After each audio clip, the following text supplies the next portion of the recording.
was playing with their son Max, who is, I think, probably 4.5, somewhere around there. And I was drawing these little shapes, and I wanted him to colour in these shapes.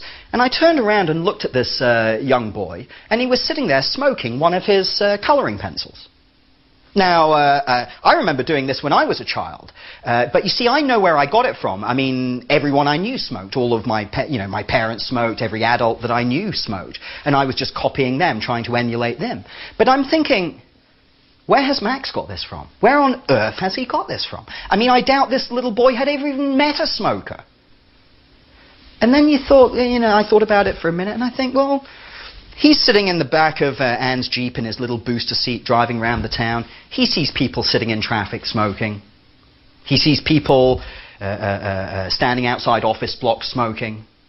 He sees people on the decks outside restaurants smoking. TV. I mean, it's all over TV, isn't it? Do you remember those old war movies? Guy's about to be shot by a firing squad. What's his last request? That's right, cigarette. Think about that for a moment. How do you think a young child would interpret a scene like this in a movie? Wouldn't they be led to believe that the cigarette was, I don't know, better than special? Because even when confronted with certain death, so long as I have my little friend, everything will be okay. Can you see that these are very, very powerful messages to send to very, very young children? Yeah. And let's face it, the tobacco industry are absolute masters of marketing. In 2006, the tobacco industry spent an estimated $15.5 billion on promoting tobacco in the US. Considering they're not allowed to advertise on radio, they're not allowed to advertise on TV, they're not allowed to advertise outdoors or in most magazines. Boy, spending $15.5 billion, that's quite a feat, isn't it? I mean, tobacco companies claim that they're using this money to fight for market share among adult smokers. But there are many very, objective commentators who look at this and they question this claim. I mean, only about 10% of smokers switch brand every year. And that values the switching category among smokers at around $5 billion a year. Still a big market, but $5 billion a year. You tell me, who would spend $15.5 billion competing for a sector worth $5 billion? It just doesn't make sense. The reality is that when you're in an industry where you're killing 4 million of your own customers every year, recruiting new customers is a commercial imperative. Now, given that virtually no adults ever start smoking, the industry's only option is to market to young people. And the younger, the better. Without being seen to be marketing to minors, you have to market to as young a demographic as possible. And there are many examples of this. Throughout the 70s, the 80s, the 90s. I mean, think of the Joe Camel character. Think of the Marlboro logo being on screen for over 4 minutes during one of the Superman movies. Think of Bruce Willis chain-smoking Marlboro Red in Die Hard. You know as well as I do, nothing appears on a screen unless someone has paid for it. Do you really think that the cigarettes appear on screen by accident? The tobacco industry has always had a love affair with Hollywood.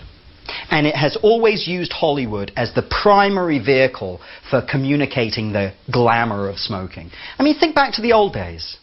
Marlene Dietrich, Betty Davis, Greta Garbo, Humphrey Bogart, Spencer Tracy, Cary Grant, John Wayne, Bruce Willis, Leonardo DiCaprio, Brad Pitt, Sissy Spacek, Sarah Jessica Parker, Sharon Stone, Julia Roberts. I mean, what better ad could you have than all these people smoking? And it's still going on today. Really, what better ad could you have than seeing all of these great Hollywood stars and personalities smoking on screen?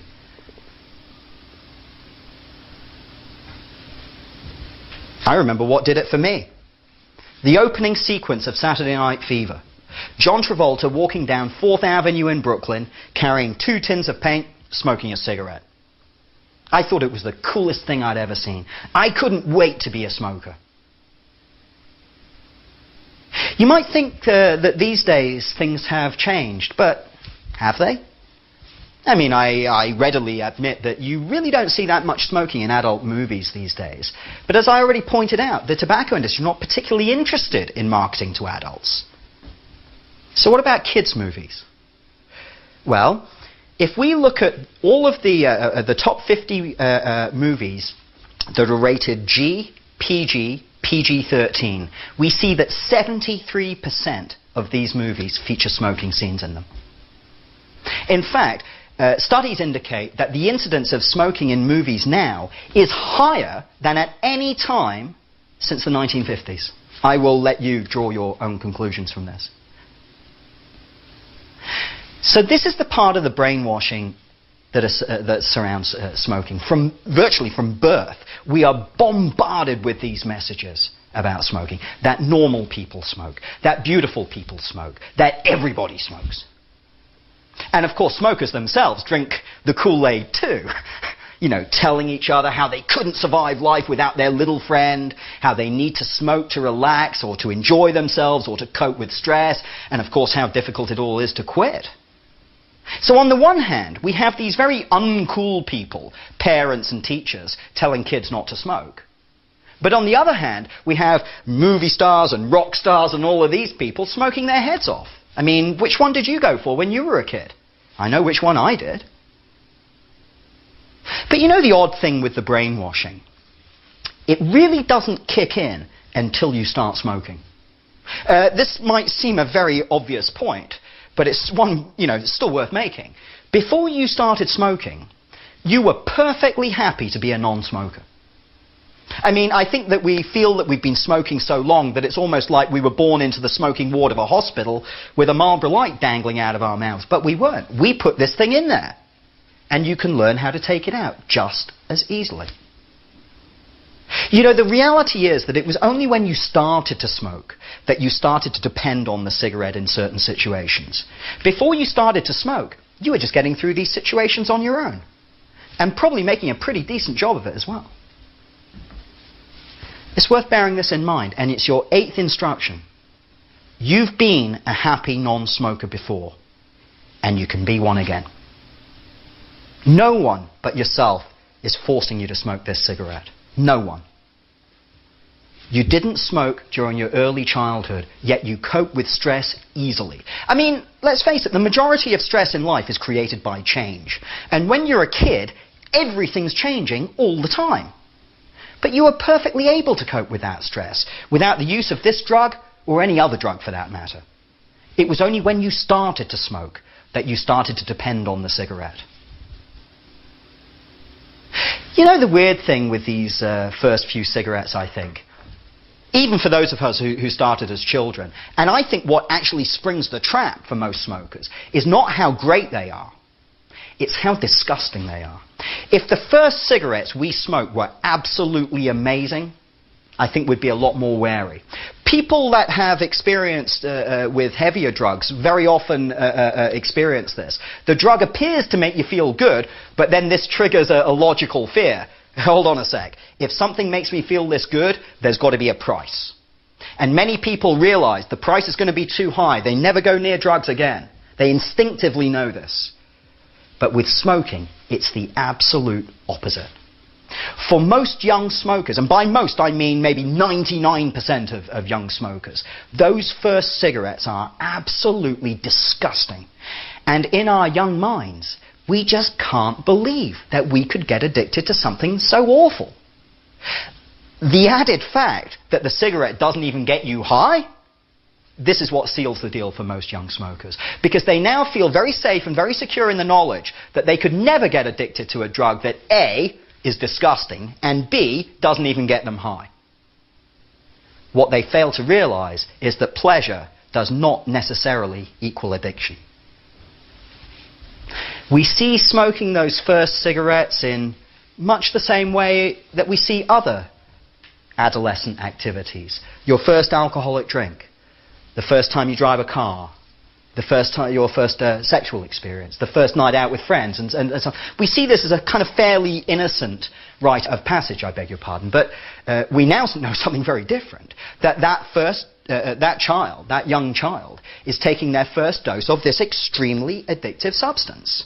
And when they put out the cigarette for the first time, and the nicotine begins to leave the body for the first time, and the body goes into quote-unquote physical withdrawal from nicotine, we get this very, very slightly empty feeling in the pit of your stomach. Very, very similar to hunger. Now, this is happening at such a low level that at a cognitive level, we're not even aware of this. This is all happening well beneath the level of our conscious mind. Now, if the child had not smoked a second cigarette, then the nicotine just worked its way out of your system, everything goes back to normal. But you didn't do that, and I didn't do that. We interrupted this cycle by smoking a second cigarette. And when you lit that second cigarette, it restored the nicotine to your body, and that slightly empty feeling went away. And at this point, your subconscious brain made a connection. At this point, your subconscious brain says, oh, okay, I get it. I need this to get rid of this. What your subconscious brain didn't understand is that this was created by the previous cigarette. And this is the scam. This is the con trick of all drug addiction. Picture a heroin addict withdrawing from heroin. I don't know if any of you have experienced this or you work with addicts, but I see this on a very frequent basis. These guys are in absolute agony. They're sweating, they're shaking, the major muscle groups are cramping, they feel like their joints are going to explode. They're in absolute agony. And then picture the relief. Bang! When they can shoot up and reintroduce the drug into their system. All of these horrible symptoms just washed away, replaced by this feeling of normality, really. Does that sound like pleasure to you? If you saw that process going on in front of your eyes, would you sit there and think to yourself, boy, that looks like fun. I'm going to go and get me some of that stuff. Or would you know very well that all of these horrible symptoms were created by the previous dose of the drug? It's so obvious, isn't it, when you look at other people's addictions. Well, guess what, guys? Non-smokers don't have a feeling of not being able to concentrate. Non-smokers don't get a feeling of not being able to relax. Non-smokers don't have this inability to cope with stress. It's smokers that have these feelings, because smoking creates these feelings.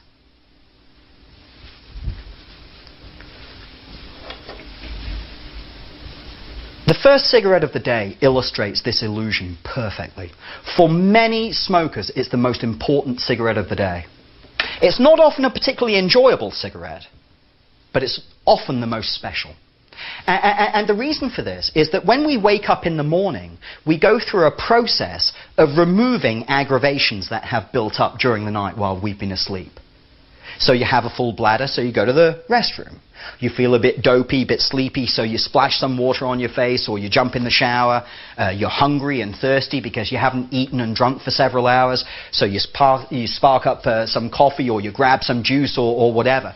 But a smoker has another little aggravation, because for 8 hours, this little guy hasn't been fed.